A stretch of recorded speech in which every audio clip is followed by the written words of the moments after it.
Pemerintah Kota Makassar telah mengaktifkan 47 titik internet gratis atau WiFi di sejumlah area umum di Kota Makassar.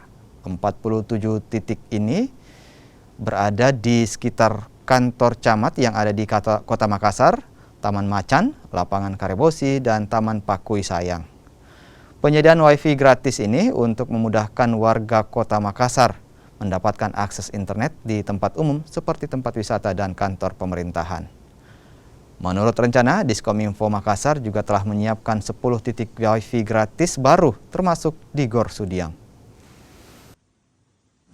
Dari titik yang ada untuk penyediaan WiFi gratis dalam lingkup pengelolaan Dinas Kominfo Kota Makassar itu ada kurang lebih sekitar 47 titik WiFi gratis, yang mana ini tersebar di lokasi-lokasi yang merupakan daerah publik.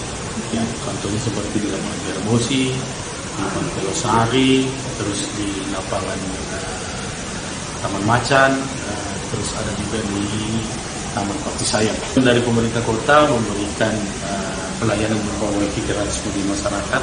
Yang pertama memudahkan bagi masyarakat untuk mengakses internet, karena ini adalah era digitalisasi yang mana juga Kota Makassar